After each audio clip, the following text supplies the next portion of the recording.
Chapter 1.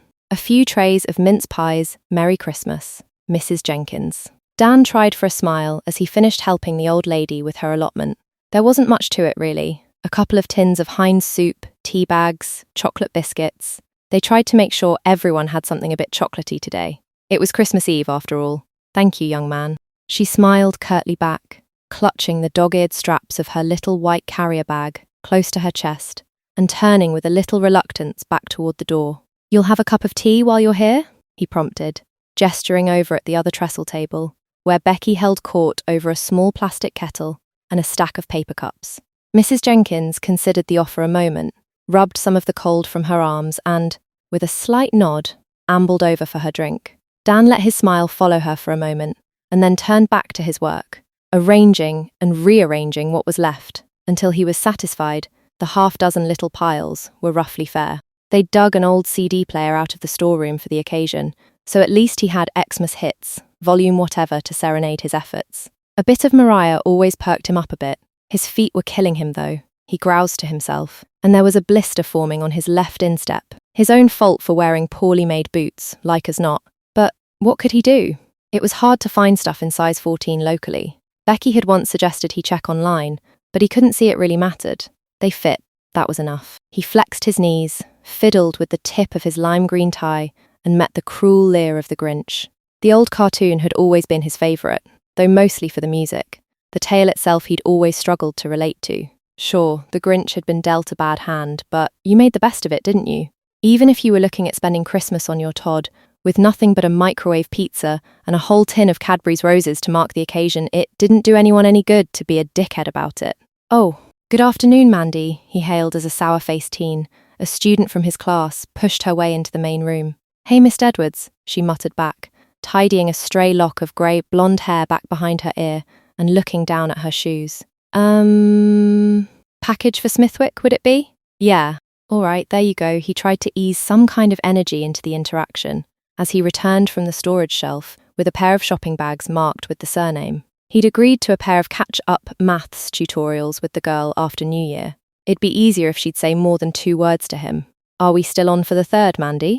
"In the library common room, remember?" "Yeah, right," she mumbled, taking hold of the carrier bags. "Cheers for the stuff, sir." He sighed, finished off the last of his lukewarm coffee and tossed the styrofoam cup in the bin. He was doing his best. Trying to, at least. "Dan, can you help a moment, lad?" The call came from the back room, and, after allowing a moment for Becky to take the front desk, he pulled open the stiff access door and let himself through. It was chillier out here, a place of hard concrete and stacks of plastic pallets, but Dan had never minded a bit of cold. Better than the stifling warmth of the reception room, anyway. He hailed over at the delivery ramp, feeling an altogether different flicker ripple across his heart as he made his way over to join Ryan, the 3rd member of their team. "Take this, would you, bud?" Ryan said in his warm Scottish brogue. He made room for Dan beside the delivery truck and slapped his hand on a big multi-pack cardboard carton of Tesco Value canned ham. Ryan was, well, he caught the eye, that much was true. Tall, not too tall like Dan, but just tall enough, with that sort of freckly, sun-kissed look you won with days out in the sun as a kid, and never truly lost. And he had deep brown eyes that lit up whenever he smiled, which he did often, even when they'd been on their feet all day. "Yeah, no worries, mate." Dan forced his words into the shape of something bracing and confident. He'd got it down well at this point, just 2 lads with a bit of work to do. And never mind the flush creeping into his cheeks whenever Ryan caught his eye. It was bloody cold after all. They set to the task for the next 20 minutes or so. The Tesco man was probably meant to be helping them, but he'd snuck off for a cig at some point, and Dan didn't really mind. He preferred to keep busy if he could. Better that than standing around with his thoughts. He busied himself with the rest of the delivery as Wham gave way to Queen and then that old one about the drummer boy. He'd always been a big bloke, and he was able to mooch around like a sort of clumsy forklift truck, heaving the stacked plastic trays up onto the right shelves, and trying not to feel the slight dizziness as the last of last night's lager relinquished its hold on his nerves. He lost himself in the work, arms and hands reduced to machine things, axles to bend and pulleys to lift. This, at least, they could do well enough. He was a strong lad. Ryan helped, of course, slipping nimbly about like a hummingbird, pinching the perishable milk and minced beef packs as he went and popping them into the walk-in fridge, all the while making Dan laugh with a tall tale about crusty old Pete Trotter. The rum old badger had been in the other week, insisting with a roguish smile and a sly wink that Becky ought to provide him with a glass of hot toddy instead of tea, since it helped settle his nerves. Hot toddy? Aye, Ryan shrugged. That's what you call tea with a wee dram of whiskey. Me mam used to swear by it. Oh? Dan grinned. Did she like a drink? Nah, she never touched the stuff. His eyes sparkled mischievously as he brushed past. Used to pop a bit in our hot chocky though. Said it hushed us right up in time for bed. Oh yeah? I'll keep that in mind if you pair keep nattering when there's work needs doing. Becky smiled affectionately as she appeared, arms stacked with cut-price selection boxes. Cadbury's, fudge, chompin' buttons. And leave off old Pete Trotter, would you? He's a real gent, that one. Oh, give us a hand, Dan. He nodded, fingertips still half trailing over the bit of his shoulder Ryan had brushed up against, and followed her obediently to the walk-in fridge. Becky had half a skip in her step as she walked. She had that sort of bubbly effervescence particular to some small women that seemed to make her think and act much more quickly than everyone else around her, and she'd laid out the plan before he'd had much chance to get a word in edgewise. We've a dozen here, Asta donations, and I've got 4 more in the boot of my car if we need an emergency. And there won't be that many, I'm sure of it. The 4 Wilcox boys, Mary and Samantha Kowalski, the twins. She counted the expected children off on her fingers as she went. That's 8. I'll pick up another couple on the way home, shall I? Yeah, Dan nodded, more sluggish than ever. A little judder of cloistered panic pressed in on him as he backed up out of her way. He knew what was coming next. We'll get the Santa outfit out, shall we? Just make sure it's in good nick still, she chirped. Back in the main room, the little CD player had reached the theme song from Frozen, and, apparently needing to keep herself occupied while she waited for his response, Becky took up the jingle herself. She gave a little shiver as she emerged from the chill of the walk-in fridge, then chuckled as the song reached its climactic refrain. Baba Baba, the cold never bothered me anyway, oh, I love that. Have you ever seen that movie, Dan? The movie? What? No? He shuddered in alarm, suddenly aware that he'd been humming along for the last few bars as well. Quietly perhaps, but it had happened. But, just a bit of an earworm, isn't it? Oh, absolutely, Becky shrugged carelessly as she led him into the storeroom and rummaged around in one of the cupboards. Can't get enough of Disney me, I'm a right little child. Oak. This is it then, sweetie. It was only a small cardboard box, light as air, but he felt the weight of it anyway as she pressed it into his arms. A small box, but beneath the peeling tape and funny-smelling cardboard was the worst part of the entire season. Can Ryan not do it this year? He hazarded, trying to throw an easy smirk over at his colleague. You not fancy a go as Santa, mate? Doesn't seem fair I'm having all the fun again. Ryan? Oh, don't be daft, the lad's all skin and bones. You're perfect, love. She trailed off a little self-consciously. Not that you're great with kids, aren't you? You are a teacher, after all. And you've got the laugh down perfectly. Ho, ho, ho, Dan mouthed dryly. It was hard to argue the point.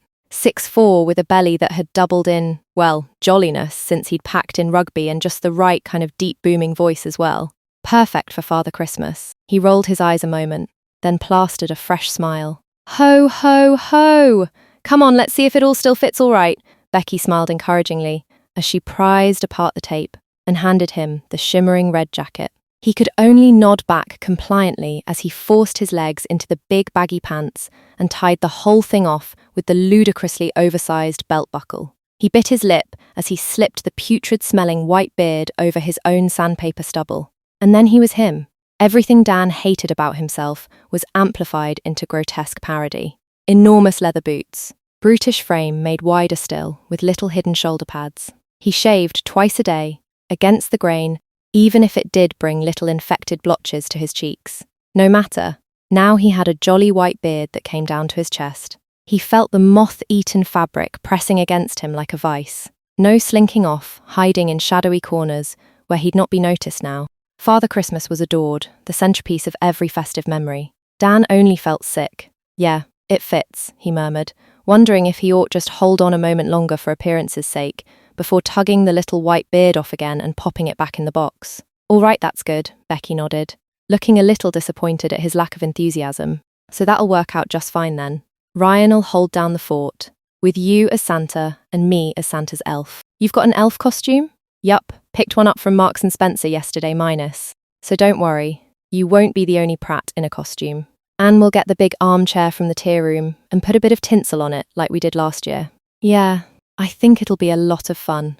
Can't wait. Dan willed himself to a smile. It wasn't so bad in truth. The kids round these parts didn't have too much to make the holidays feel that bit special. A chance for a little chocolate box from Santa himself would be a highlight of their day. He'd just rather not be playing the old geezer himself, if it could be helped. We ready to pack in for the day? He wondered aloud, fidgeting with a little tuft of fraying red velvet at the hem of his robe. The little plastic clock on the whitewashed wall was showing 6 p.m, and the little CD player had at last reached the end of its set. Yeah, nearly, Becky nodded. We'll give it another 15 though, shall we? Sorry, babe, I know it's Christmas Eve, but I always worry there'll be a straggler or two. Tonight, of all nights, I'd hate to have them come up and find the door closed to them. Yeah, it's no problem, Dan agreed, glancing up at the fluorescent lighting strip, which had begun to flicker a little. Looks to be on the way out? Yeah, Becky nodded peevishly. And those things aren't bloody cheap. 40 minors, that's how much the last one cost me. And she held up a finger. Was that the front door chime going? Looks like a donor, Bex, Ryan opined, looking up from his mop bucket. Go and get yourself changed, would you, love? She asked Dan. The paperwork's all done, so I'll sort these last visitors out, and we'll all leave together? Dan nodded gratefully, but no sooner had Becky tugged open the access door than the hope he might get the damned thing off at last was denied. Santa! It's Santa!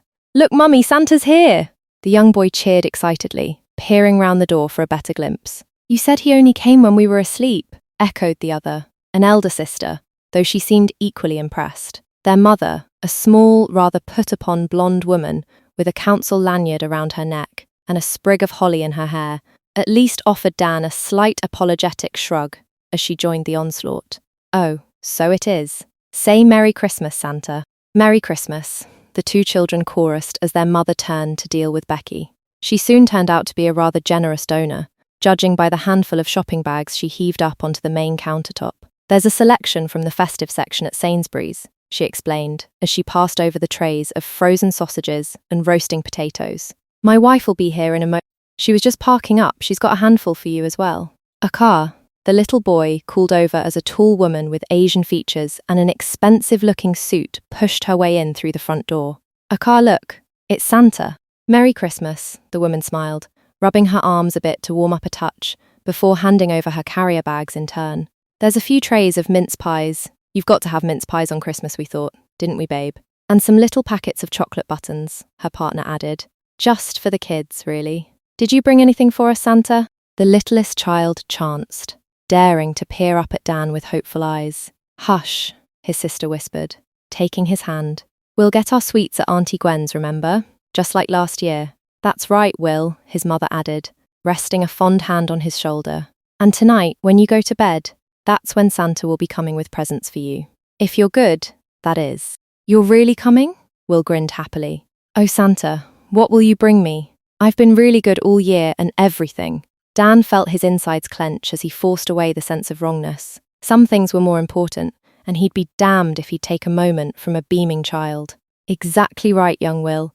The deep, booming voice rang through his skull like someone had thrown a fully set Christmas dinner table down the stairs. But he did his best to soldier on anyway, smiled his best rosy-cheeked Kris Kringle, and dropped to one knee beside the boy. Ho ho ho, I know you've been a very good boy, and... The Asian mother was catching his eye, miming some sort of computer game with her free hand. Well, I know you've been wanting a Nintendo and, Her partner was in on the act now, glancing pointedly to the blue polish on her fingernails. It took Dan a moment until he noticed with a slight thrill that the boy's fingers were similarly painted. Aha! A nail painting kit, with 5 minor 10 different colours. He improvised from the women's excitable expressions and eventual thumbs up, enjoying the delighted look on the boy's face as he returned the little high five and scuttled back to his parents. All right, the elder sister strutted forward, seemingly offering her own fortune as a sort of extra challenge. Now do me? Ho, ho, ho! Dan smiled again. He was panicking a bit at this new, more sceptical challenger to his faculties of divination, but somehow he got through it with another round of hints and encouraging nods from the mums. Oh, Leah, yes.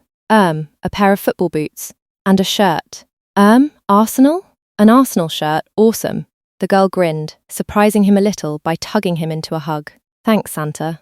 And it's definitely a girl's shirt? Definitely. There was a strange, sort of faraway sparkle in the blonde woman's eye as she took her daughter back under her arm. We've made sure it's the right one, sweetie. Dan let out an uncomfortable breath as he got back to his feet. The first flecks of snow had begun to patter against the double-glazed window, and he suddenly noticed that the wind was picking up. He shot a glance over at Becky. They'd want to close up before it got any worse, surely. But if the donor family felt the same urgency, they didn't show it. Indeed, the moment seemed to have hung on a little longer than was natural, leaving Dan to fidget a little self-consciously with the hem of his red jacket. Now, go on, babe. He thought that's what the Asian woman whispered. Later, when he was trying to piece together exactly what had happened, he was sure she'd prodded her wife forward with her free elbow. Sure, the blonde woman had stuttered a moment, glancing about the place as awkwardly as he himself felt. But he remembered the words she said to him next, as clear as glass, for the rest of his life. Well, kids, we know Santa likes to have his little treat as well, don't we? Make sure you buy a nice drink for yourself, up at the North Pole. She threw back a slightly sheepish shrug to her wife, looking a bit as though she knew it sounded a bit daft. But the other woman was welcome to have a go if she thought she could make a better fist of it. Then she turned back and pressed what felt like a £2 coin into his mittened hand. Dan flushed a little. Even in the warmth of the reception room, the coin felt blisteringly cold, like a shard of winter frost embedded in his palm. Oh no, it's all right, ma'am. We don't usually... But she pressed his hand away, and somehow even the slightest shake of her head seemed to still the words on his tongue. And when she spoke again, even the faintest whisper seemed to take any word of protest from his lips. Just take it, sweetie. You deserve it all right, remember that. You deserve it. And that was all. He felt his mitten clutch around the little coin, watched the council worker offer a last slightly awkward smile, and step back to join her family. Outside there was a little rattling sound as a fresh gust of wind scored its way under some of the older roofing tiles. All right, that's it, the woman announced to her kids as she shepherded them off towards the door. Next stop, Auntie Gwen's. Oh yeah, Leah pumped her fist. I can't wait for her tiramisu. And Uncle Matt's going to be there as well? Will wondered, hopefully, turning to throw a final wave back at Santa. Of course, my little sugar plum, the Asian mother chuckled. It wouldn't be Christmas Eve without Matt reading The Night Before Christmases, would it? The blonde woman smiled as she zipped up her son's coat and ushered them back out towards the car. He really does have a knack for those fairy tales, doesn't he? Dan let his eyes rest on the frost-covered window a moment, just long enough to watch the blurred headlights of the family's car pull away, before he chanced to tug the white nylon from his face. Christ, it smelled terrible, and it was the sort of stale mothball stodginess that had hung around his nostrils for an hour most likely. Still, it was good to be rid of it for the time being at least. Even the coarse brown stubble already erupting around his lips was better than a full beard. Right, shall we get packed up then? Becky chirped as she collected up the paperwork. She'd somehow found the tune to that Frozen song again and whistled cheerfully as they all worked to put the place in order for the night. Are you sure you don't fancy popping out for a pint with us, Dan? It is Christmas Eve after all, she asked at last, pulling on her pink duffel jacket and wrapping up warm in a knitted scarf and hat. They were both going, her and Ryan. They'd been bouncing the idea around all day in between clients. Dan had only smiled thinly, trying to go under the radar. Nah, best get myself home, give my mum a call. He was getting the knack of lying by now. He hadn't spoken to his mum in months, but it was the sort of alibi no one ever bothered to question. Fair enough. Tomorrow, though, remember, we've got lunch booked at Octavia's Bistro. You're not getting out of that one, mister. Octavia's, right. Wouldn't miss it, he smiled again as he wrapped himself up for the walk home. He still didn't know whether he'd go through with the invitation. In the end, it wasn't impossible that the joy of the season might lift his spirits enough that he'd step out for a drink or two. And if not, there was always that flu that was going around. Odds are he'd be looking green enough tomorrow morning that he'd be able to bundle himself off after the morning open. Chapter 2. The lukewarm bucket of chicken it was better to do your drinking alone, Dan reminded himself as he slipped into the patchy chill of his flat. He'd never much minded the cold, and leaving the heating off saved a bit on the bills. He turned a moment to slam the door shut behind him, then ran a hand through snow-peppered hair as he inspected his haul. A bucket of chicken KFC, the sort that had been in the hot cupboard for an hour or so. He'd thought of asking for fresh, but shirked the interaction at the last moment. He set the food down on the dining table next to the little 6-inch tree he'd bought for $7.99 discounted, the flat's only nod to the holidays. There were a couple of Yorkie bars from the Tesco Express over the road as well, and an 8-pack of Heineken to complete the buffet. He'd pulled the ring on the first before he'd even flopped down in his armchair, anxious for the hit, the little flutter of dizzy dissociation. The can was a bit flat, absent the fizz and foamy head and toasty cheer he'd have had if he'd followed Ryan and Becky out for a drink at May's Lounge, but that was fine. Some things weren't for everyone. At least here he didn't have to worry about what might happen if his tongue got loose. He took another draught and helped himself to a sticky drumstick from his bucket. He'd show himself up. The moment a glass touched his lips, he'd start babbling about that choc chip cookie recipe he'd perfected that summer he worked at Greg's, or whether Hunter Schafer would be the best choice to play Princess Zelda, or let slip how he'd driven out last weekend to catch a screening of Wicked. Most likely he'd find himself bawling out some kind of drunken rendition of Defying Gravity, and a couple of his old rugby mates would show up somehow and double over with laughter. No. He took another swig from the can and set it back down next to the bucket of chicken. Extra spicy. No. He was getting carried away all over again. Musicals might be a sort of weird, occasional quirk of his, but that didn't mean anything by itself. Christ. Wicked was the #1 movie in the country. Some blokes had to be going to watch it on the sly. Dan was just one of the lads, really. He'd played rugby for years, until a bone spur and the end of his uni years had seen to that, and he even had some cauliflowering on his left ear to remember those days by. No, if he'd gone out, he'd probably be bantering loudly about sports and Vin Diesel once he had a couple of pints down him. A couple more, and he'd have a thick, brawny arm around Ryan's shoulder and be leading half the bar in an impromptu rendition of Jingle Bells. That sort of thing came very naturally to Dan. The sort of bloke all the lads called a bit of a legend. Just the kind of guy you'd want handy if you needed someone to dress up in as Santa for Christmas morning with the kids. Dan the man. Except somehow, he always hated every moment of it. There was no worry about the lads seeing him in any case. He hadn't spoken to any of them in years. There'd been a meet-up last summer, a long weekend in Magaluf. He'd hit like on the photos. He preferred the quiet life now, sequestered in his little bubble, where nothing quite seemed as uncomfortably real. He tried to do his bit. The teaching was an honest living, just what he'd set his mind on, Mythe. And no one could say his volunteer work at the food bank wasn't putting some good out into the world. What he wanted beyond that, for himself, was difficult to think too hard on. He was gay, he'd grudgingly admitted that to himself by the end of uni minus. But much as he enjoyed a bloke in a well-cut shirt, he'd quickly realised that something was missing. He'd met up with a few men, twinks, bears, and even an old queen or two, but he towered over all of them, and he knew what each of them saw from the moment their eyes met. A tower of muscle in a polo shirt, at least at first then, as his 20s slipped away, and something in him stopped caring so much. Just a fat bloke with a receding hairline. He supposed it didn't matter much, either way. He pulled the remote out from under the cushion and flicked it over at the TV. The flickering screen was the only light now, and here at last, he could be something better. He tapped twice across the Netflix selection, arriving upon one of his favourites. None of them had ever treated him like that. Not that he could blame them. Even the thought of himself splayed out across a couch with the heart of the ocean upon his throat, while Jack smouldered over his canvas, was enough to make him snort his lager. A big burly bloke like him? He took a deep breath, letting the can rest on his gut. Here at least, in the dark, he could let himself pretend. He didn't know what drove him to it. He wasn't feeling remotely sexy, stuffed with lager and greasy takeout. But he was 6 cans deep by now, and between Leo's smoulder and the echo of Ryan's warm banter from back at work, there was enough of a sort of detached ache in him that found his hand reaching over the sticky boozy fug towards his iPhone. Pete, 101, that was his name. They'd had a half-decent chat last week, half-decent for Grindr at least. And so what if all he knew about the bloke was a bit of curly chest hair and a tattoo of a harp? He seemed decent enough. Hey you! He pecked his chubby finger against the screen as the message filled itself out, and then he hit send. Hey cutie, happy holidays, XX's came the reply half a can later. Lol, happy holes. Have any plans this year?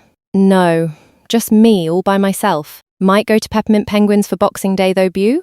Dan almost felt something as the last of the movie wobbled about over the phone. He tried to feel something. It was ridiculous, really.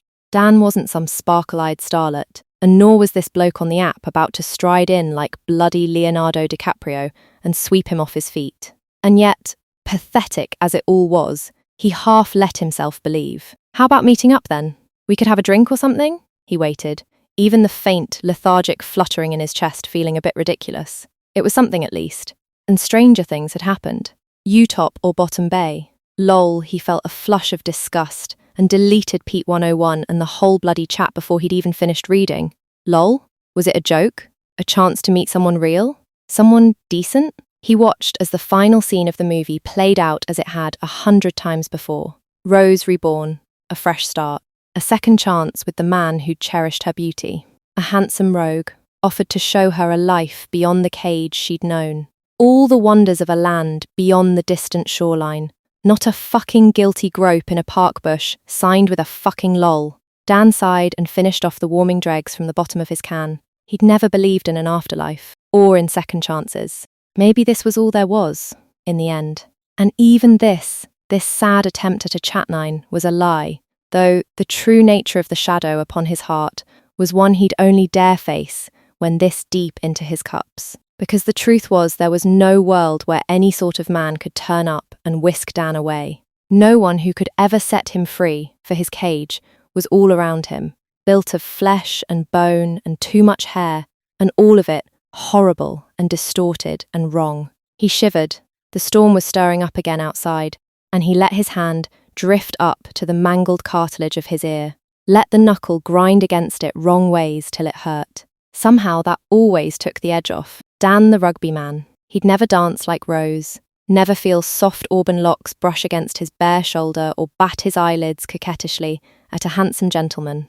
But that was he could still do some good in the world. He could still be there at the food bank tomorrow to play Santa for the kids. He let off his Christmas tie at last, tossed the grinning Grinch over on the laundry pile. Other people had it worse. No point in being a dickhead. And there was still one more can of Heineken to enjoy, lukewarm though it'd become. He broke into his chocolate bar, watching the last of the credits play through and trying to ignore the drunken rabble outside who'd started yelling a booze-mangled version of Last Christmas. There wasn't a great selection from the prompt screen. The period setting of Titanic had apparently set the algorithm to offer up a bunch of First World War documentaries, but in the bottom corner was a dash of colour. Disney's Frozen. He'd seen it a couple of times. It made a good fallback for rainy lunchtimes for the younger classes, though he'd never actually sat down and watched the thing for his own benefit. The songs were really good though. He did seem to enjoy a musical. And perhaps it was the booze or just the need for something a bit brighter and more Christmassy that made him hit play. Elsa's hair was wonderfully animated, the plait that seemed to dance around joyously as she moved. Shit, he hoped the animators got a bonus for that. He'd twisted to get comfy, and somehow his off leg had ended up tucked away under him. Something in him railed. It probably looked a little daft, a big lad like him curled up like a kitten menna, but here in the dark, with the girls, it didn't seem to matter quite so much. Anna was his favourite, he decided as he popped another chocolate. Kind, compassionate, and just a bit daft, he bet she'd be great fun to hang out with. At the very least, they could have a word about her highly questionable taste in men. God knew he could empathise. But it was Olaf who was the real star. A little pang of regret as he watched the zany snowman caper about. The wonderful little thing would have made a good toy for the kids. Maybe he ought to try and pick up a few bits for tomorrow, to go along with the selection boxes. Of course, he'd had his own Action Man and Suboteo back in the day. But it was all moonshine, of course, flickering embers of half-formed thoughts that never quite became whole. The movie wasn't for him. He'd spent half the time between the musical numbers gazing out of the window. His time was 20 years gone now, but he'd been young those days and full of shame, and so he'd shirked the companionship of Belle and Ariel if he'd ever had the chance to begin with. None of it had ever been for him. He stretched out as the credits began to play. His legs weren't used to the posture, and they'd begun to ache quite badly throughout the third act. And the lager was roiling a bit in his gut as well, and something sharp was digging into the side of his trouser pocket. It was a coin, come loose from his wallet perhaps, and trapped side-on against the armchair and his backside. Maybe a £2 coin, going by the rough shape of it. He groaned as he reached back to fish the thing out, and even in the dim moonlight, something in the cut of it gave him pause. It was old, not like the thicker coins they'd stopped minting in the 90s, but really old. Old enough that the stamp wasn't even flush with the silver disc, as though it had been minted by coven and candlelight, in a time long before any now living might remember. The blonde woman had pressed a coin on him, as the wind howled and the winter snow pattered against the flickering glass. "You deserve it," she'd said. He felt a deep unease creeping over him as he turned the silver in his palm. Even old as it was, there ought to be some point of reference. Even a faintly struck impression of a medieval king would anchor it as something that belonged in the world he knew. Henry VIII? Charles II? But the coin belonged to a world that was older by far than those men. The sun on its face was eternal, bathing the form of masculine beauty, tall, strong, a warrior and a poet, father and husband. And beneath were carved 3 simple words, in crude runic scratches, Dominus Solis Oriens. The coin turned in his trembling fingertips. The maiden by silver moonlight she stood, spear in hand, all alive with grace and silken beauty. And she had in her hand every year of the life that tore at his soul. Ribbons in Dutch-plaited hair, a maiden's gossip and flutter, an elderly matron at last in her chair. And the words that named her were immaculate, in beautiful, flowing script. Domina Lunae Candidae. The snow outside pattered still, but there was something new in the howling gale now. A woman's laughter, beautiful and terrible as night wind, that howls upon forgotten shores. And in it was the conspiring laughter of girls at play, and the last, grateful smile of the grandmother who watched their game. And of everything, all the strange beauty and wonder that lay between. But where the fuck was it coming from? His heart pounded furiously. Nails dug and clenched as he tried in vain to haul himself from the chair, but he won no more than an inch before he buckled back. Christ, how much had he drank? He tried once more, but some strange lassitude was on him, and he found he couldn't rise. He tried to lift his fist, but it fell helpless, trembling to his side. Laughing spectres danced, and the snow-filled sky itself seemed to peel away, all the world but thin, uneven brushstroke upon something older by far. He glanced, fearfully about his prison of isolation, spun of shadow and broken hope, and he felt the strange silver coin fall from his grasp as the darkness took him at last. Chapter 3. Fresh all-butter croissants, with smoked salmon and scrambled egg vanilla. The first rays of the morning sun danced across the soft cotton pillow, and Dan's eyelid flickered with mild annoyance. He'd escaped a headache at least, but the gassy royal in his stomach remained. A souvenir of last night's Heineken, a touch of blackberry. His nose twitched. Blackberry? Vanilla? The scents were foreign, alien, and the sheer absence of the pervasive odour of stale beer, for the first time in what felt like forever, was enough to elicit a little yawn of confusion. The next thing he noticed was the softness. Clean, well-pressed linen, soft pillows, and a pair of tucked-in duvets trapping his arms and legs. He'd not been in bed, he remembered that much. He'd passed out. On his chair, with the TV still playing in the background, with half a bucket of lukewarm chicken beside him, with strange, mocking laughter ringing out from behind the sky. A jolt of blind panic shot through him, and he was bolt upright in bed. It was his room, at least, between the pale blue walls, cracked window pane, and that funny little alcove for the central heating boiler.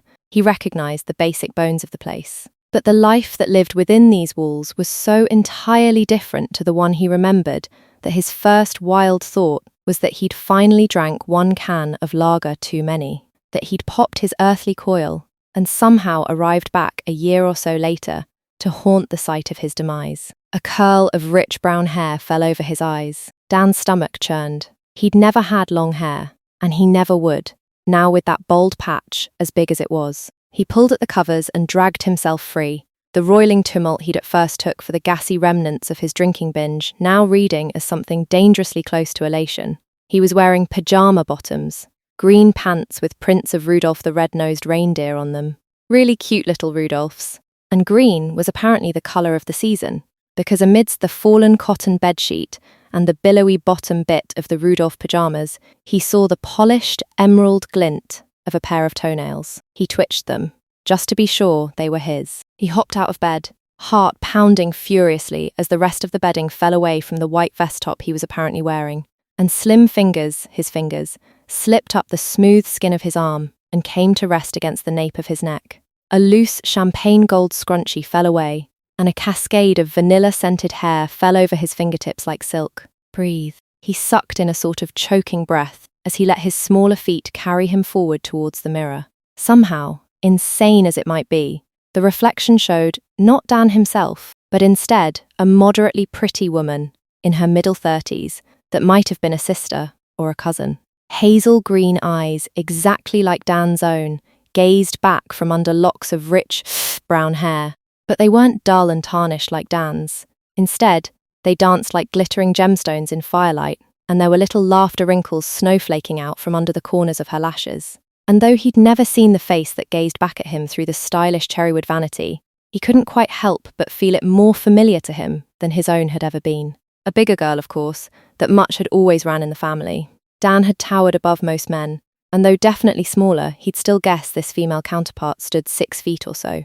And she carried weight, that was true as well, though he knew immediately it was of a different sort. The manly barrel chest that had always felt so grotesque was gone. Instead, the woman had wide hips and a large bust that tingled against her top when she moved her arms. But the real difference of it was in her smile, in the glow of her rosy cheeks that spoke not of solitary drink and cold, cloying grease, but of delicious treats shared with friends and joyful laughter. And if she wouldn't say no to losing 10 pounds before the weather started warming up and the summer outfits started coming out, even that was a mild niggle that felt so new, so intoxicatingly normal. She didn't need to. It didn't hurt. Dan staggered away, trying to force away the twitching smile that kept trying to creep into the corners of his lips. And never mind that strange bubbling sensation that was making him feel a bit like he had half a bottle of Buck's Fizz dancing through his veins. Something had gone horribly wrong. You deserve it. That's what the woman had said, as she pressed that strange coin into his hands. The one that felt colder than morning frost.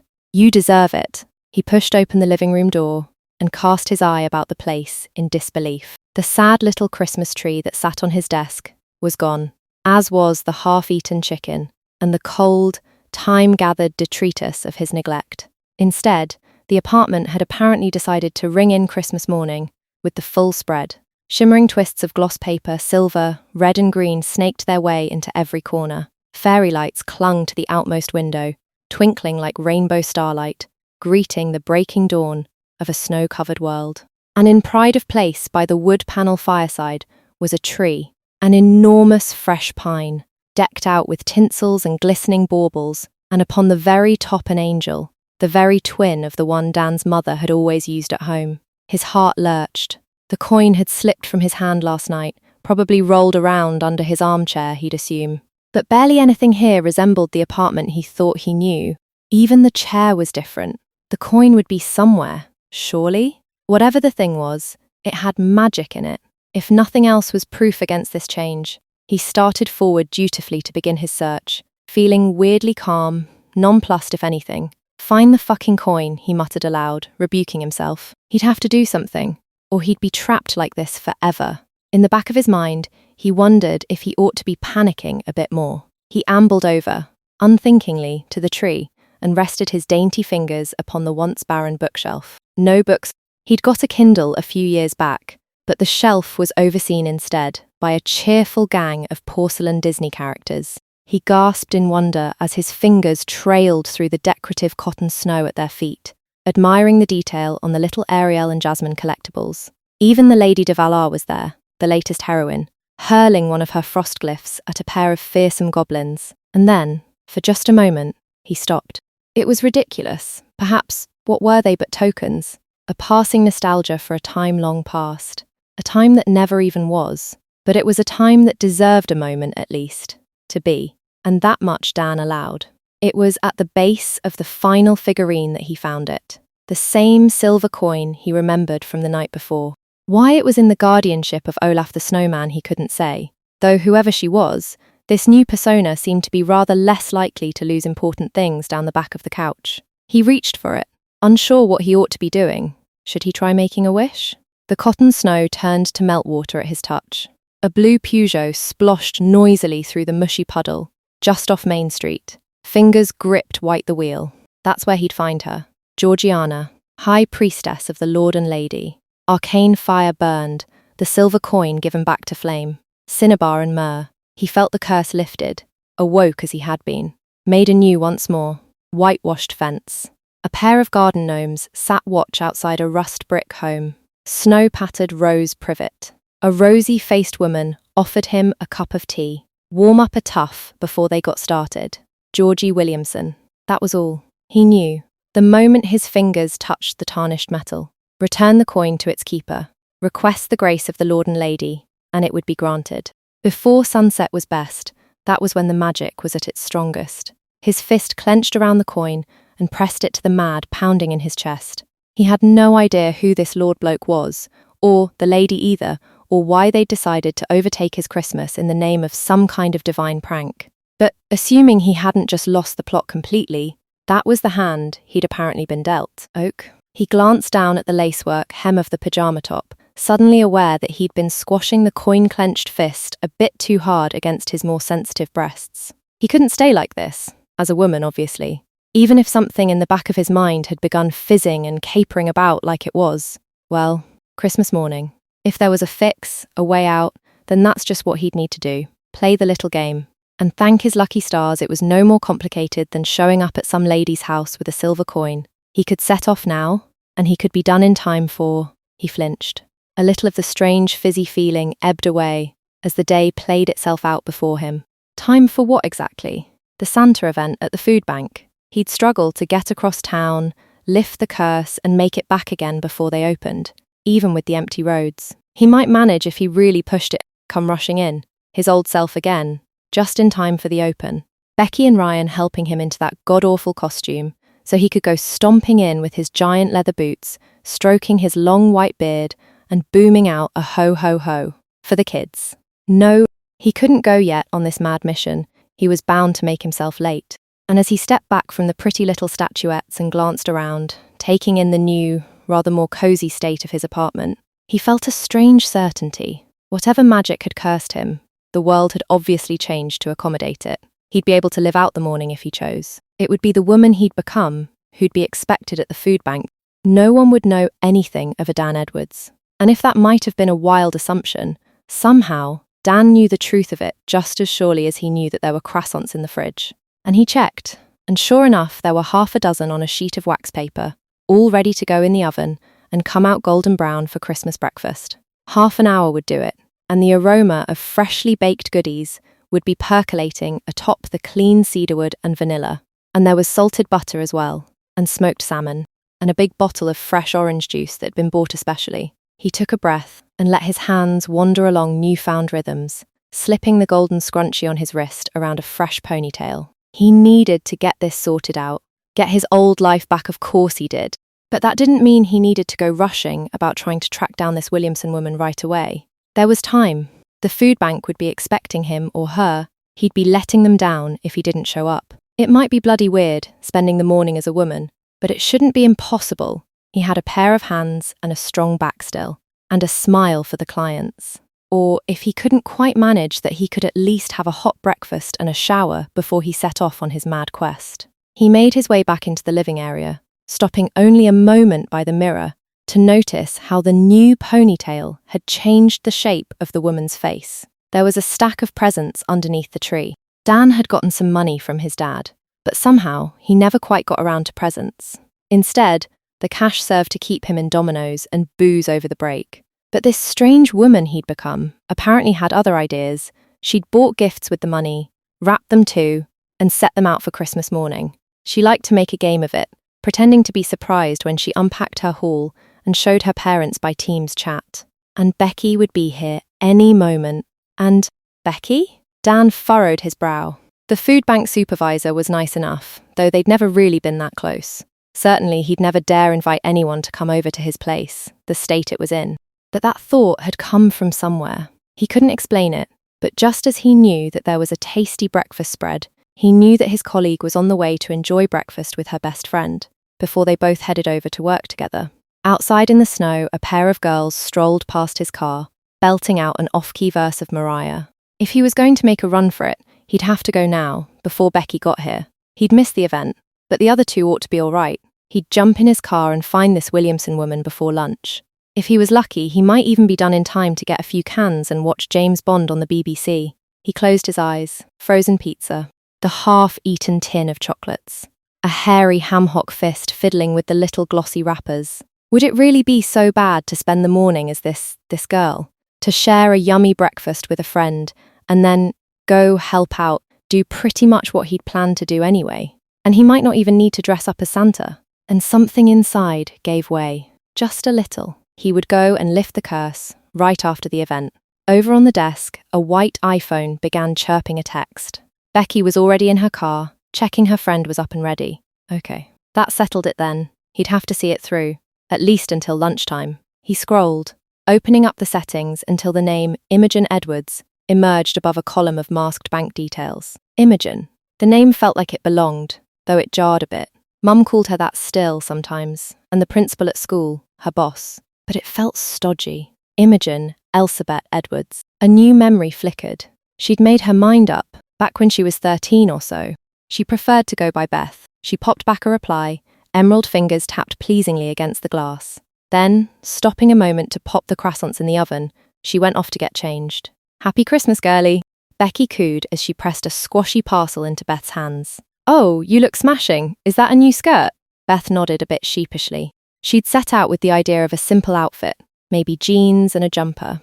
But as she'd gotten out of the shower, her eye had wandered over to the presents under the Christmas tree. Her parents had sent a few quid, of course. That much was the same. But Beth hadn't spent it on a week's worth of booze and Chinese takeout as Dan might have. Instead, there were beeswax-scented candles and artisanal cookies from the local market. A luxury-bound copy of Anna Karenina, Herverid, and a brilliant outfit she'd put together during a day out at the shops. A black cashmere sweater and matching ankle heels, paired with a wonderful wine-coloured floral skirt that somehow managed a little nod to Christmassy kitsch, while still feeling stylish enough for any other day of the year. She'd set out with the idea of a simple outfit, but somehow it just seemed a shame not to at least try out her Christmas present. It was only for the morning, after all. The heeled boots didn't give her any trouble as she led her friend back to the living room and gestured a spot on the couch. Beth's body seemed to remember exactly how to balance, how to tap down with her toes with each step, in the same way that her hands had managed to apply a basic toilet of eyeshadow. Something in her said she needed to do that much, at least. And lipstick Edium Crimson. She'd apparently bought it to match the skirt. Her clever fingers had even managed to spin a cute little sprig of ruby red tinsel into a twisted pony bun. If Dan thought too much, these little actions started to fall apart. But as long as he let off, Beth's subconscious could perform them flawlessly. Breakfast is just about ready. Beth checked herself. She'd been about to say chick, but something about the word felt off, somehow. Wrong. It wasn't a good word to use with Becky. So, she smiled instead and gestured over at the couch. Get yourself sat down and warmed up, babe. Orange juice? Yes, thanks. Wow, that smells delicious. Haven't you done well? Becky gabbled, as energetically as ever. Couldn't trouble you for a bit of ice in my juice, my love? Just a couple of cubes?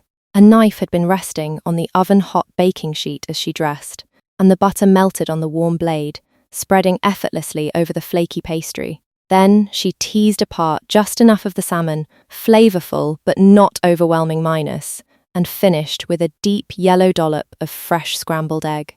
Can't take credit, sadly Beth shrugged, casting about in her strange little reservoir of detached memories. Sainsbury's. You know those little bakables they've come out with? You just pop them in the oven for as long as it tells you, and then whoosh. Well, you've done a fantastic job, Becky insisted as she bit into her croissant. Beth turned up the radiators a notch as she came over to curl up on the couch, and the two of them busied themselves with the feast, enjoying the contrast between the frosty chill in the air and the piping warmth of the hot food against their fingertips. There's more if you'd like. Beth smiled, pleased to watch her friend pop away the last of her pastry and smack her lips. She rolled her eyes, mate. We can't. We'll spoil ourselves for Christmas dinner for one thing, and we've got the Santa's Grotto, remember. We can't just sit here stuffing ourselves with croissants and chocolate all day. We won't be able to move. Yeah, you're right, she nodded, thinking of the table they'd booked at Octavia's Bistro. She'd never get there, of course. She'd be leaving to find this Williamson woman right after the event. Get herself changed back. She felt a chill as she imagined herself pulled away from the colour and fun, driving through melting slush and frozen damp to return to the life she'd always known. But it was few hours away yet, though. She could pretend a while longer at least. Hey, why don't you open your presents? She pulled herself off the sofa and went to get her friend's little bag. We've got a few minutes still? Sure, Becky grinned and helped herself to a chocolate praline from the table. Can't wait to see what I've got. She let her instincts guide her to the little cupboard at the base of her storage unit and pulled out a little bag of treats, glossy red and white, like a candy cane, with a few sprigs of holly in the corners. The little tag read Taylor. Taylor, and she suddenly knew she'd made a deliberate decision to print her friend's surname, just like she understood why she'd flinched a moment ago, when she'd almost called her friend Chick. They'd spoken about it not a month before, over a few too many glasses of wine one Friday night, talked about the little wave of disgust that accompanied every softened glance or turn of phrase. She hadn't known quite what it meant, but she'd realised that being considered a woman had grated and chaffed her entire life, and she hated being called Becky. Beth remembered that she'd listened sympathetically. Of course, her friend was in distress and needed her support. She'd even been the one to suggest Taylor. She vaguely remembered a fashion for calling her old hockey chums by their surnames back at uni, and it felt like a sort of sensible, non-gendered compromise for the time being. But she hadn't really known quite what to make of it. Beth herself had just always been a girl. It felt normal. In this world, anyway. Beth felt an icy breath catch in her throat. Dan the man. "Oh, Beth, this is amazing," they smiled, reaching into Beth's gift bag and producing a bottle of very good claret. There was a little porcelain Aladdin, since Taylor had often admired Beth's own collection apparently, and a sort of stylized wine glass to go with the bottle. "Tsundere?" Taylor chuckled, holding the goblet up to the light and reading the motif etched into the glass. "Bitch, I'm not that bad, am I?" I wouldn't say so. It was a little hard to keep up, since she had to keep reaching for memories that had never been, but Beth did her best to return an easy shrug. "That, Carl bloke you liked, though? The one that did a runner halfway through?" "Yeah, all right, we don't talk about that one, remember?" Taylor rolled their eyes. "Are you going to open your presents, or what?" "Oh, sure thing." She wiped the last of the croissant crumbs from her fingers and plunged into the squashy parcel. The cheerful paper ripped apart to reveal a deep red silk, and, as she held up the scarf to admire, she found that nothing else would do, but that she'd wear it right away. "Hun, this is absolutely lovely. Thank you so much. I'm glad, just thought it'd be good for your little collection, you know?" Taylor flushed slightly at their friend's apparent delight. "Anyway, you're not done yet. Check the packaging." "Oh?" Beth gasped excitedly as she saw the shining earrings amongst the torn paper. There were two sets, in fact, the lovely pair of rose gold hoops that had first caught her eye, as well as a kitschy set of little dangly Christmas trees. Taylor's own idea of a joke. She laughed, holding up the little trees in faux annoyance. "I hope you realise I'm not wearing those." Chapter 4. Christmas dinner, with all the trimmings. Beth rolled her eyes as she caught a glimpse of the little Christmas tree swinging from her ear. She'd got to wear the crimson scarf at least, which looked sensational, but Taylor had had their way with the earrings in the end. And they didn't look too bad, to be fair, together with the nice outfit and twist of tinsel in her hair. A bit of fun? Christmas chic? She shared a smile at the bubbly woman in the wing mirror and turned slightly as though to inspect herself anew. It was the funniest thing. Dan had always avoided mirrors. Now she couldn't stop pulling these weird little faces. "Hey, will you stop pulling those weird little faces?" Taylor chuckled as they turned over into Magdalena Drive. "You look a bit demented." "Get stuffed," Beth smirked back, turning her gaze just slightly to watch a trio of neighbourhood kids putting the finishing touches to their slightly ramshackle snowman. She had to work a little to force away the smile. 100 small things to look at, to enjoy.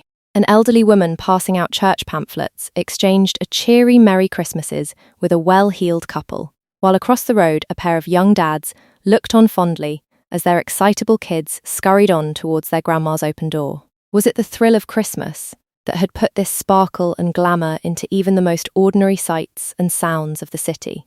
The Cheshire Cat grin erupted again, even in spite of Beth's best efforts. Had the world always been this alive? She'd even found herself enjoying the festive songs on the radio. They'd been through Last Christmas and Fairy Tale of New York already, and even Taylor's habit of singing along intermittently to the bits they remembered hadn't managed to get in the way of her fun.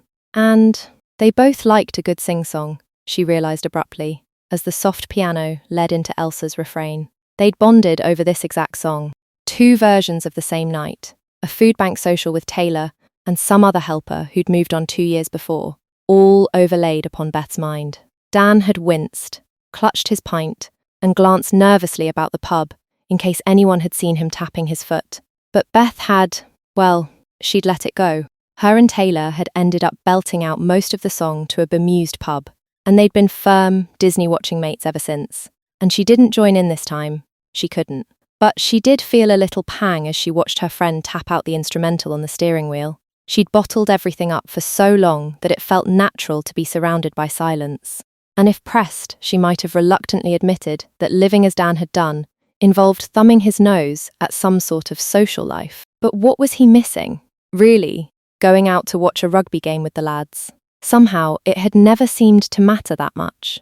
She winced as the two memories of that night vortexed about in her mind's eye: oil and water. It was one thing to have a sort of vague, begrudging sense that things might have been better, but to see it so clearly, one memory atop another like that, it hurt, badly. And Taylor as well, to know they'd worked together for years, that Dan had been so up his arse when he could have offered support. Whoever Taylor was, or wanted to be, they could have used a friend, even just someone to talk to. Beth chanced a last glance at the girl in the wing mirror as they pulled into the car park. Maybe they both could have used someone. "All right, chick, are you ready?" Taylor rubbed their stomach as though to pat away the last of the breakfast. "Now? Should be a bit of a rush for the first couple of hours after we open doors. That's when we'll have people popping up left, right and centre asking if we've any cranberry sauce or what have you." Beth nodded, grabbing a couple of Tesco bags from the back seat and falling in step with her friend. "Then Santa's Grotto at about 11, yeah?" "Yeah, that sounds about right." Things should be quieting down by then. Ryan had been waiting for them by the access door, rubbing his arms against the snowy chill, and he hailed them as they approached. "Merry Christmas, girls, love the earrings. Yeah, happy Christmas." Beth felt her cheeks warm a little against the morning frost as she traced the shape of the little dangly Christmas trees. She returned his smile. "Wow, not a patch on your jumper, mate. Where did you get that?" He grinned, pulling out the wrinkles to reveal a chipper-looking Rudolph with a flashing red nose. "Oh, this? I've had this for ages. Wouldn't be Crimbo without it." "The kids will love it," Taylor said approvingly. "Right, lad, cheers again for coming in. And you as well, Beth, really appreciate it. Now, we'll need to get cracking if we're to open in 30. They grunted slightly as they pulled up the safety bolt, and for now at least, the sparkling wonder of Christmas faded into the mundane labour of a morning open. There was a fresh delivery to be dealt with, cans and cartons with a distinctly Christmassy flavour, and the floor needed sweeping, and the fridge packing, and the tables laid out with the items most likely to be in high demand. Still, at least they had chocolates, Beth noted, taking a moment to pop a cheeky Ferrero Rocher in between tasks. The visitors started to mill in after the first half hour as well. Mrs. Dawkins, who wondered if she could beg a few extra spuds for roasting, the cousins had shown up, and the Smithwicks, chancing if there were a bit of extra brandy cream lying around. "You're lucky, Mel." Taylor smiled affably as they handed over the little pot. "Last one, that is." "Cheers, Bex, you're a star," Mrs. Smithwick replied, glancing over at her daughter. "Mandy, put this in that carrier bag, would you, my love?" Mandy grunted. She'd adorned herself in a strippy Christmas scarf. Though she didn't seem especially happy about it, she fidgeted awkwardly with one of the tassels as she slipped the cream into their carrier bag. But then she caught sight of Beth. "Miss Edwards." She called over, teenaged misery evaporating into Christmas cheer. "Oh my God, those earrings. They're so..." Beth nearly dropped her tray of rice packets. It was as much as Dan had managed to get the sullen teenager to answer her name call at register. And here she was with a grin and a wave looking to make fun of her earrings. "Oh yeah, they're, pretty daft?" she flustered. "Oh no, they're not daft. Not at all. I was gonna say Christmassy. Proper, Christmassy." Mandy wasn't a very accomplished liar, seemingly, but she was also cooing over Beth, like a student might a favourite teacher. Beth mumbled something back, trying to cast about in her mind for how Miss Edwards had managed what had so stumped her male counterpart. Perhaps, whatever it was, she could carry it back to the real world, use it to build bridges with the real Mandy. And she saw a theatrical production. Auditions. Mandy dressed as a Tin Man, with silver-painted face furrowed in fear, unsure if she could go on stage. Miss Edwards had given her the pep talk she needed. She had a fantastic singing voice, and a real talent for comedic timing, enough that she'd been by far the best choice for the role. And she'd be brilliant. And she was brilliant. She'd gotten a standing ovation, in fact, as had Beth herself for an over-the-top turn as the Wicked Witch of the West. She winced, remembering how the principal had suggested Dan put his name forward for some pastoral activities, just to pad out his resume. He'd relented in the end, been assigned as coach to the under-13 soccer team. And even if he'd never played soccer, or really knew much of anything about it, better that than the theatre club at least. Glitz, glamour, and song. He'd only have to make one wrong move, start humming out some kind of flouncy musical number, and then everyone would... No. He'd shaken his head at the thought and signed on for sport. Drama was for girls. Merry Christmas, Miss Edwards. Mandy's mum was saying fondly. We're still on for those maths catch-ups in the new year? Of course, Beth smiled back. The teenager looked less thrilled at the prospect of maths, of course, but at least she didn't look mutinous. We'll crack it in time for the exams, Mandy. Just like that bit in If I Only Had a Heart, remember? Yeah, can we not talk about ruddy maths? Mandy flushed a little. I mean, sorry miss, but not till New Year at least? It is Christmas Day, and that. Of course, never mind us mans, just have a lovely Christmas, Beth said apologetically. They'd pick it up in the new year, of course. Or Dan would anyway, he'd just have to do his best. The queue started to die away after that, most of the clients having found what they needed. Taylor had set up a little row of chairs by the wall, where the dozen or so younger families had set themselves to wait for the long-anticipated arrival of Father Christmas. Are you still up to play the elf, Beth? They said, pulling the trio into a little huddle behind the counter. And Ryan as Santa? The elf? Beth felt her heart lighten as she glanced over at the costumes. She'd barely had time to think, what with all the rushing about, but the thought of the Santa costume, with its enormous padded belly and thick bushy beard, had cast a shadow over the morning all the same. She'd be Santa, just as Dan had. Even as a woman she was still the biggest and jolliest of the three, and, well, she'd just never thought otherwise. It might not be so bad as a girl. That's what she'd been rationalising. The features would clash more obviously with her own, more a parody than an exaggeration. But no, after all that, she didn't need to worry. She slipped her hand into the folds of her skirt, surprised to find it shaking slightly. She wasn't going to be Santa. She wasn't Dan. She was going to be the elf. She nipped into the storeroom, folding up her lovely Christmas outfit as best she was able, and setting it carefully on a gigantic multi-pack of Robinson's orange squash. Then she changed, tugging on a pair of red and peppermint tights, and fastening the green felt jerkin, something between a jacket and a dress, with a glossy black belt. You're not an elf, one of the little girls announced with alacrity as she returned to the main room. You're that teacher lady I saw you before. Beth Minus, who knew how to handle such an accusation, simply shook her head. Nope, definitely an elf. I just pretend to be a teacher when it's not Christmas. What else am I meant to do the rest of the year? The child blinked and nodded solemnly, and Beth flashed her a last conspiratorial wink as she jogged over to join the others. Come on, skates on. Chuck. And the beard as well. What? Don't pull that facing, it doesn't smell that bad, does it? Taylor said bracingly, as Ryan eyed the white Santa beard with distaste. I think I'm allergic. Oh, come on, the kids will be waiting for you. We've got the selection boxes to get out as well, remember, and hey, looking sharp, Beth. Very well, Elfie. Cheers. Beth smiled as she watched Taylor hold the red jacket up to the light. She'd begun to quite enjoy the costume, silly as it was. At least, it was fun. At least she didn't have to feel like some kind of enormous oafish grandad with tree trunk legs and a mess of beard hair on her face. She let her hand trace along her cheekbone, feeling a giddy rush at the smoothness of the skin beneath her fingers. She hadn't even needed to shave this morning. She tried to suppress a smile, but didn't quite manage it.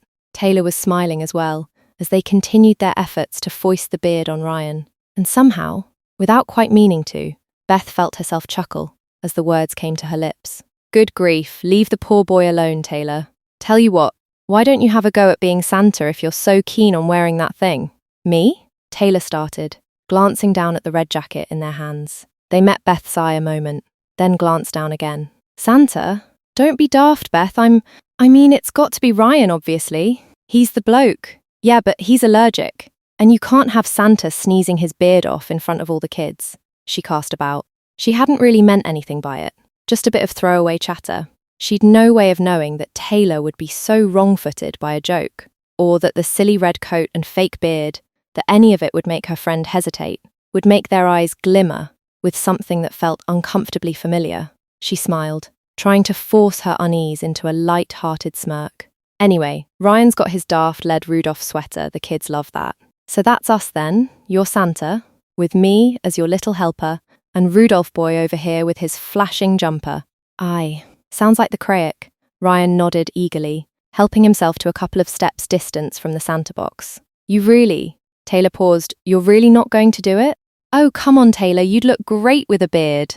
They smiled, just a bit of banter, of course, but for an instant there might have been a glimmer of something deeper as well. Oh, you think so, do you? And they were a natural in the role, of course.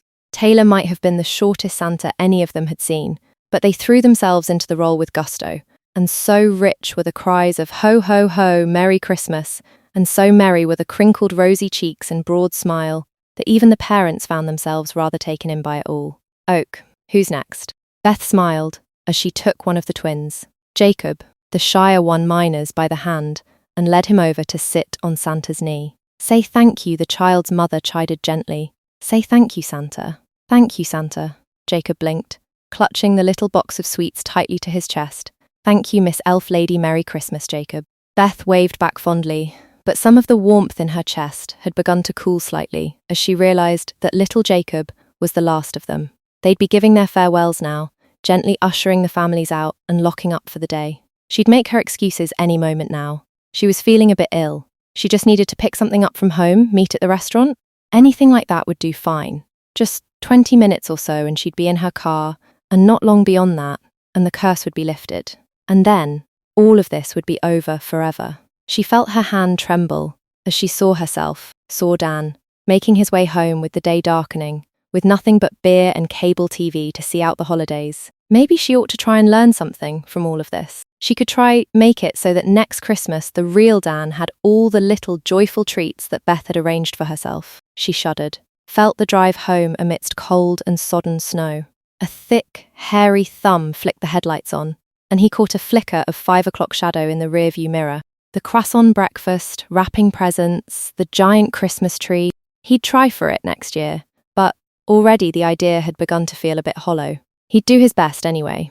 And then it was already time. She'd thanked the last parent and gave the kids a last little high five, and Taylor had closed and bolted the door. And with every moment that passed, the uneasy shadow within her grew. Would it really be so bad, she found herself thinking, to put it off for a little longer at least? And so, when Taylor popped the paperwork into the safe box and told them both it was time to head off, somehow she couldn't quite pull away. Octavia's was the sort of place you booked months in advance for, and in any case, wouldn't it be daft to pass up a proper roast dinner on Christmas? She glanced down at her wonderful new outfit, perfect for a fancy restaurant. It had barely gone 12 o'clock. She could probably spare an hour or two, as long as she headed off right after the Christmas pudding. Octavia's was the sort of place that liked to push the tables together for Christmas, and so they found themselves at the end of a sort of banqueting table, merged together with a family of 4 and an elder widow called Sandra, with a rather full glass of sherry. "Stuffed portobello? Prawn cocktail?" the waitress asked, holding up the starters. Beth had chosen PT for herself, a wonderfully Moorish, smoky spread, seasoned with just enough apple, that spread on her little crusts of sourdough like a rich, creamy butter. "It's really good," she nodded at Taylor, though the smile hardened a bit as she caught a glimpse of the grandfather clock in the corner. 2 o'clock already? Are you all right, Beth? You looked pale as a ghost there for a sec. Ryan raised an eyebrow as he refilled her glass of sparkling water. "Hey, do you need a serviette?" "Yeah, thanks." She tried not to sound glum as she dusted away the little smudge of PT. "Just my luck, isn't it? On a brand new sweater as well?" "Well, there's always the elf outfit." She tried to scoff, but he was doing that easy winking thing that had always set her aflutter. What? If there ever was anyone who had the confidence to pull it off. You mark my words, Beth Edwards shows up to dinner in one of those green tunic things. It'll be on the red carpet by New Year's Eve. Oh, right? You might need to go a bit easier on that lager, mate, she flustered, feeling that had come out a bit sharper than she'd meant, and she tried softening her tone. "Anyway, how are you finding the volunteer work, Ryan? Not rather be spending Christmas out with the lads?" He shook his head. "Nah, wouldn't be anywhere else." No lie, we always spent Crimbo at the church centre when I was a wee lad, up in Kirkcaldy. Same sort of craic, handing off food, and we needed it as well. Honestly, times were hard. Likely wouldn't have been much of any Christmas without a bit of help. Now? Well, it's like they say. Someone does you a good turn, you're to pay it forward, like. Beth couldn't help but smile a bit as she handed her starter plate off to the waitress. "That's really sweet of you." "Lady, you're swooning," Taylor remarked a few minutes later, with Ryan safely at the bar ordering them another round of drinks. "Swooning? What?" she protested, Taylor. "I don't know what you're talking about." "It's all right to swoon a bit at Christmas," her friend replied sagely. "Anyway, there's no need to look all nettled. Ryan's a nice bloke." "Yeah," she nodded, chancing another glance at the clock. 2:30. "And remember that chat we had about blokes, my darling? You did promise to try for a nice boy next time." She nodded. Of course she remembered. Whatever magic spell she was under had left her with all of Beth's memories. So, of course she remembered Ben, with his motorbike and how he'd run off with that girl in Ibiza. And she remembered Jackson too, who'd turned up at her place asking to borrow 100 quid, then disappeared for 2 weeks, without so much as a text. God, she couldn't half pick 'em. No wonder she'd promised Taylor she'd only bother with nice, decent lads from here on out. And Ryan was a decent lad, as best she could tell. Once he got back with the drinks, they'd leapt right back in where they'd left off, and before she knew it, she'd spent 5 minutes with a big chunk of turkey and chipolata sausage going cold on the end of her fork, listening as he told her about his work in youth services, helping to support young offenders. You had to find a way to connect with them, he'd found, which, she thought, seemed to lead naturally into how she'd roped Mandy Smithwick into that part in The Wizard of Oz. The dinner was quite excellent, of course. Roast turkey with stuffing and chipolata sausages, golden roast potatoes that fizzed with goose fat, straight from the oven, and there were buttered parsnips as well, and a homemade cranberry and orange conserve. And Beth had little to do but smile and enjoy the warm food by flickering firelight as they listened to old Sandra tell a series of Christmas cracker jokes, which seemed to grow ever more inappropriate as she finished off each glass of sherry. But none of it mattered. The wintry vista outside was already beginning to darken, and Beth felt herself wince as a new gust of wind howled across the window panes. She'd need to go. She'd need to go soon, or she'd be stuck like this forever, in a body and a life that wasn't hers. It'd be hard enough to find this house, this Georgie Williamson woman, even without the swirling storm blowing outside. And if something went wrong, she didn't know what would happen. That was the truth. She clenched her slim fingers into a fist, and in the flickering candlelight she felt so aware of everything, the shimmering green on her nails, to the way she'd instinctively sat, elegant, legs crossed under the table. Even the way the cute little bit of tinsel in her hair was tickling the back of her ear. She willed herself to hate it, to want to fix it. She needed to fix it. The thought intruded harsher and louder with every passing bite, first vying with Ryan's warm chatter, then almost muffling it out completely, until at last she was left pushing the last bit of Christmas pud around her bowl in a grey muddled haze. She needed to go. Well, Merry Christmas, everyone. She forced a smile as she opened her purse and dropped a folded 20 note into the tip bowl. God, it's picking up outside, isn't it? You'll stay for a drink, chick, Taylor said as they helped with her coat. The ticket included a glass of bubbly at the end if you fancy it. She bit her lip. There was just something so intoxicatingly right in it, in the warmth of the restaurant and of the friends around her. But there was something more as well, something deeper that was pleading with her to hold on, to just another moment longer. The jangle of the bracelet against her wrist, and the silly little Christmas trees dangling from her ears, and just the sense of fussily brushing a stray lock of hair from her eyes. And even the feeling she got from just standing there, perched on heels that were starting to feel quite a bit uncomfortable, with her full of Christmas like she was. She shuddered, as though the chill of the darkening sky echoed in her bones. All the little things that gave her the sense of being Beth. Could she not let herself have one small glass of fizz before she gave all of that up to brave the cold outside and reclaim who she was truly supposed to be? All right, come on, Bets, Taylor was saying, tugging her gently over towards the champagne flutes. They've Laurent Perrier in normal, or Rosa. Which do you fancy? Roz? She let herself stutter as Ryan passed over a flute of the pale pink bubbly. All right, and a plain for me should do it. Taylor smiled over at Sandra, who'd managed a flute for each hand. Cheers, everyone. Merry Christmas and a Happy New Year. She grinned, chinking her glass against Taylor's and Ryan's in turn, and both of Sandra's for good measure. I'd better be off soon, give my parents a video call and all that. Do you guys have anything planned? I'm to visit my brother, Taylor nodded. I bought my little nephew a Nintendo Switch, actually. Can't wait to see his face. He's a big Pokemon fan. Way to go, Bex. Ryan grinned, holding up his champagne flute in salute. Superstar auntie. Taylor, Beth heard herself say. She hadn't meant to chide Ryan. He'd have no way of knowing. But something in the way her friend's shoulders had tightened at the name, the way their fingers had tightened around their drink, seemed to draw the correction unthinkingly from her lips. Taylor? He replied, looking a bit confused. Miss Taylor? No, it's not. Beth felt her cheeks flush. Forget it, I was just thinking something.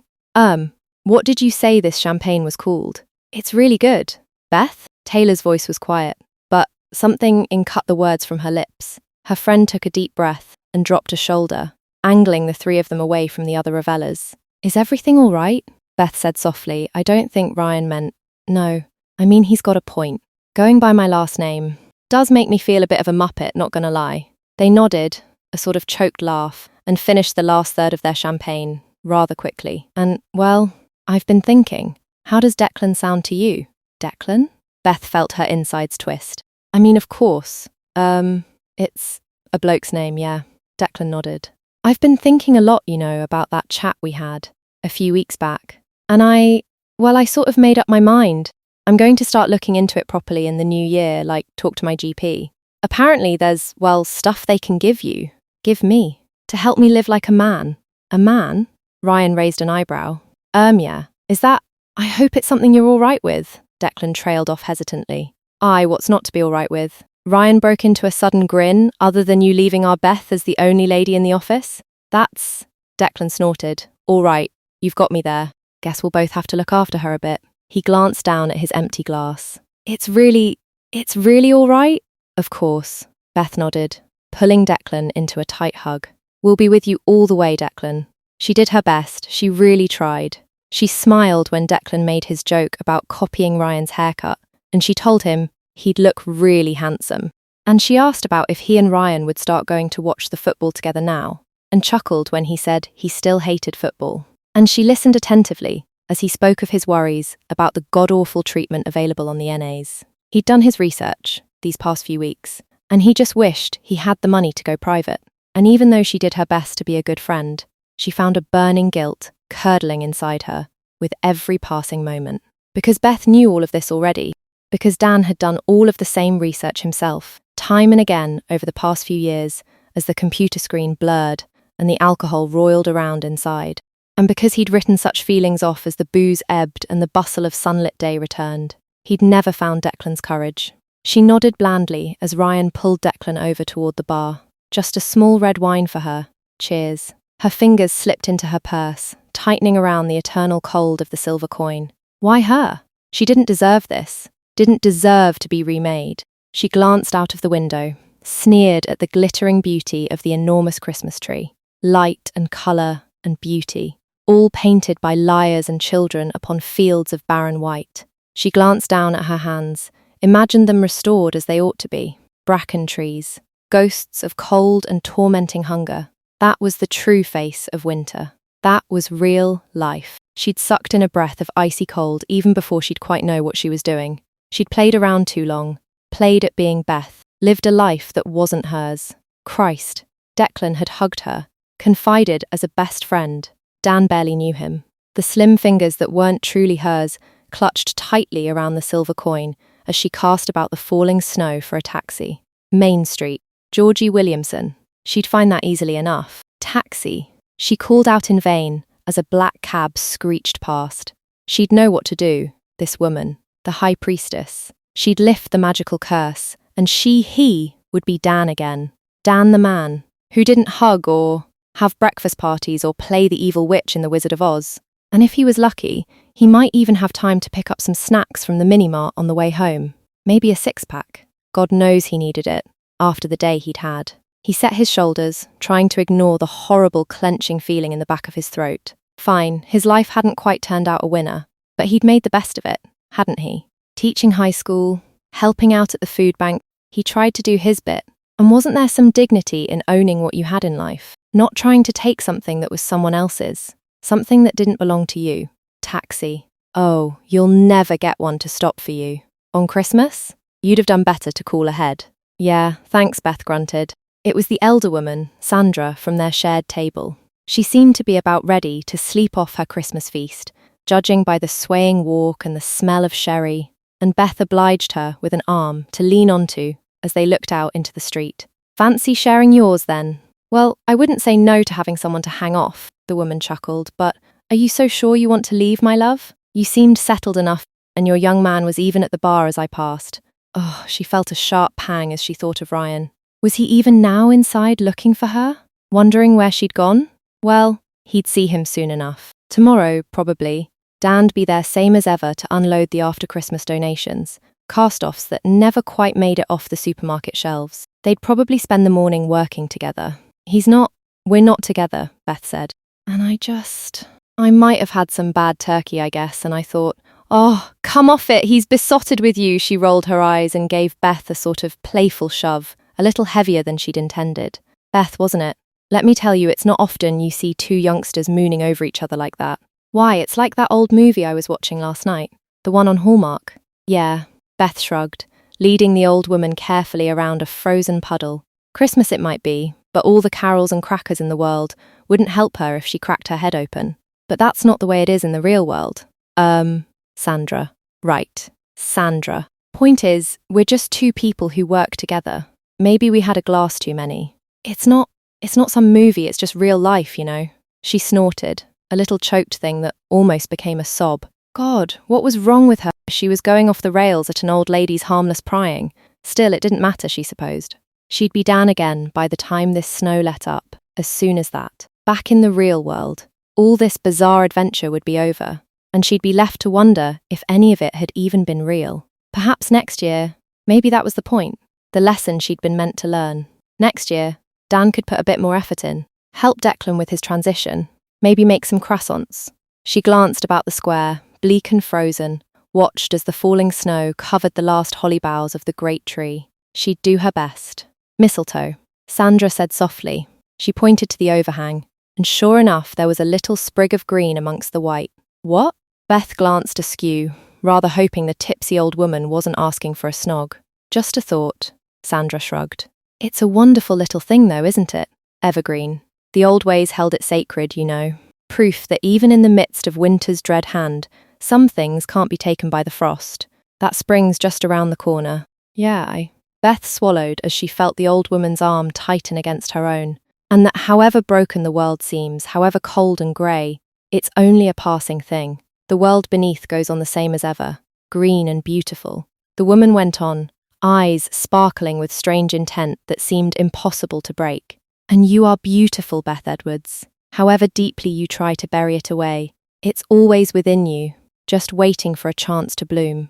I'm sorry, what? Beth stepped back in astonishment. And perhaps she ought to have felt more shocked at the way this strange old woman had apparently peered into the very depths of her soul.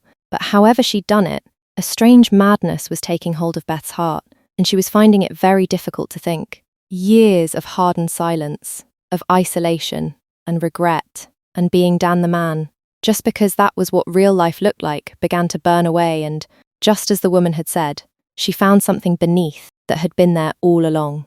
And it told her that she didn't have to go and break the spell, didn't have to undo anything at all, that she could just stay as she was, in this life and body that felt so right, free of the unspoken pain that had frozen her joy and desire within her heart for as long as she could remember, that she could just be, and that she, Beth, might be beautiful. I don't. The woman smiled, held up her hand. Spare me, my dear. I've been around a fair bit longer than you have, and one thing I can tell you without a shadow of a doubt. You do deserve this. She felt her heart stop in her chest as she heard the woman from yesterday, the one with the sprig of holly in her hair, felt her press the silver coin into her hand, the coin she held still. You deserve it, all right. Remember that. Taxi for Williamson.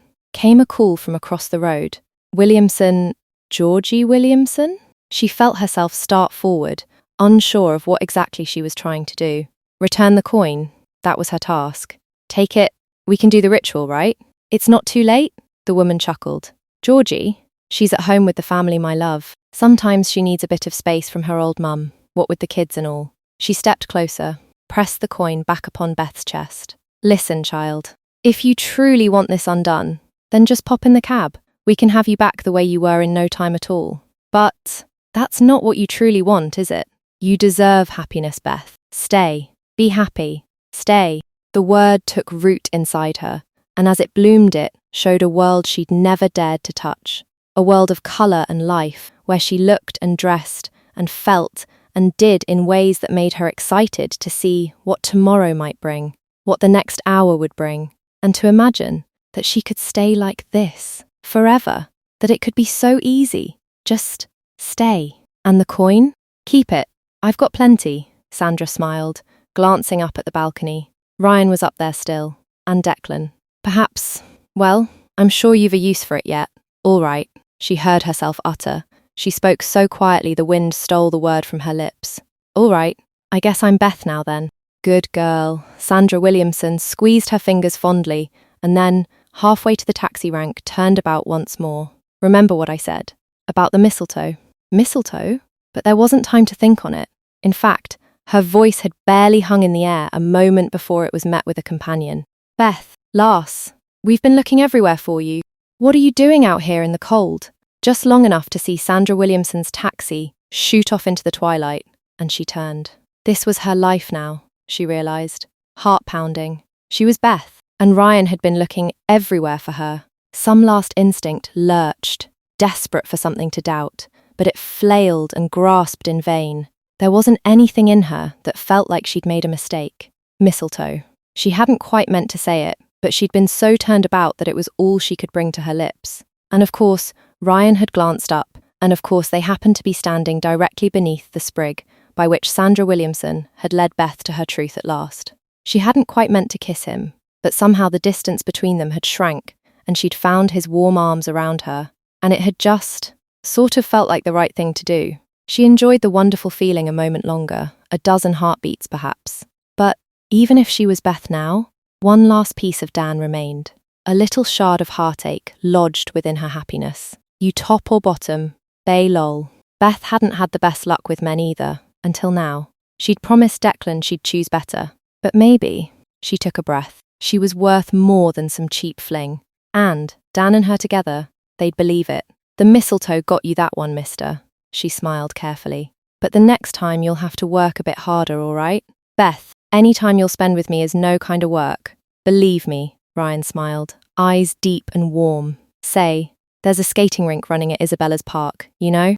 Why don't we give it a try day after tomorrow? We could have a walk around the winter gardens, grab a mug of hot chocolate. I know a place that serves it with these little strawberry marshmallows. And everything. Little strawberry marshmallows. Beth found herself smiling back as she nodded her agreement. Yeah, that does sound pretty fantastic. All right, great. He squeezed her hand. Shall we get back in then? See if we can find Declan? It is a bit nippy out here.